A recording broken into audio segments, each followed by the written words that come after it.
नमस्कार श्रोते हो, रेडिओ जयंतच्या आनंदी कट्ट्यावर मी अनुराधा आपणा सर्वांचं मनपूर्वक स्वागत करते. श्रोते हो, आजच्या आनंदी कट्ट्यावरून अविनाश काळे यांनी मांडलेला एक विचार बघा. सौंदर्य किंवा सुंदरता ही एक दैवी देणगी असतेच. एखाद्या पुरुषाचं किंवा स्त्रीचं सुंदर दिसणं असणं हे जन्मजात असतं. सुंदर व्यक्तीकडे बघणं हे सुखद असतं बघा. त्यामुळे समाजात नेहमीच सुंदर दिसणाऱ्या व्यक्तींचा गौरव केला जातो, त्यांच्याबरोबर चर्चा केली जाते. खूपदा ही चर्चा असूयेनंच असते. त्या व्यक्तीसारख्या आपण का दिसत नाही किंवा आपण तसं असलं पाहिजे ही भावना तीव्र मनात असते.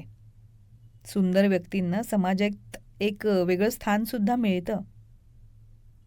हे जरी असलं ना तरीसुद्धा सुंदर व्यक्तीचा स्वभाव सुंदर असेल असं नाही किंवा तो असतोच असं नाही.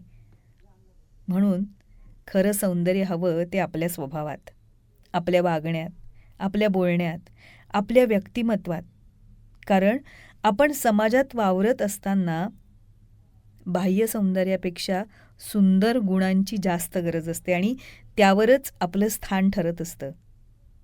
समाजात प्रत्येक माणूस वेगवेगळा असतोच ना. दिसणं हे जन्मजात असतं, मात्र असंख्य गोष्टी अशा आपल्या हातात असतात ज्या गोष्टी आपण आपल्या प्रयत्नांनी मिळवू शकतो.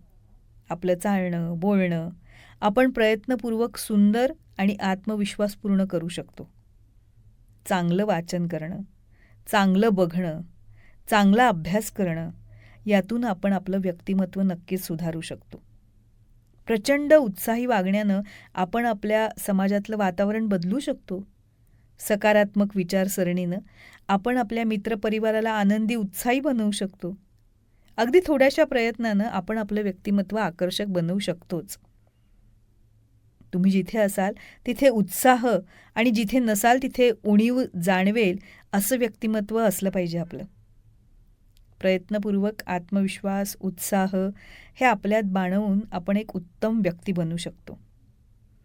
व्यक्तिमत्वाच्या सौंदर्यानं, एखाद्या गोष्टीवरील प्रभुत्वानं, कलेनं, उत्साहानं, आत्मविश्वासानं आपण शारीरिक सौंदर्यावर मात करू शकतोच. त्यामुळे शारीरिक सौंदर्याच्या न्यूनतेमुळे निराश होण्याची गरज अजिबात नाही. तर आपण आपल्या गुणांनी, व्यक्तिमत्वानं आपल्या समाजात स्थान मिळवू शकतो ही खूणगाठ मनाशी बांधायला हवी. खरं सौंदर्य हे काही दिसण्यात नाही आहे, तर आपल्या वागण्यात आहे, आपल्या व्यक्तिमत्वात आहे. कारण प्रत्यक्ष व्यवहारात जगताना तुमच्या शारीरिक सौंदर्यापेक्षा इतर गुणांची आवश्यकता आपल्याला असते.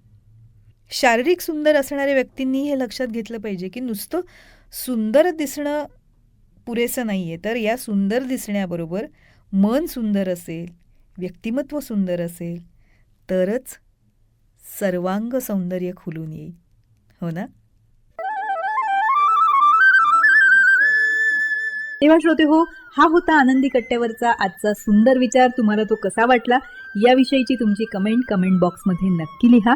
आणि त्याचबरोबर रेडिओ जयंतचे दर्जेदार कार्यक्रम ऐकण्यासाठी रेडिओ जयंत लाईक करा, शेअर करा आणि सबस्क्राईब करा. रेडिओ जयंतचं सबस्क्रिप्शन फ्री आहे. आणि त्याचबरोबर नोटिफिकेशनसाठी बेल आयकॉनवर क्लिक करायला सुद्धा विसरू नका.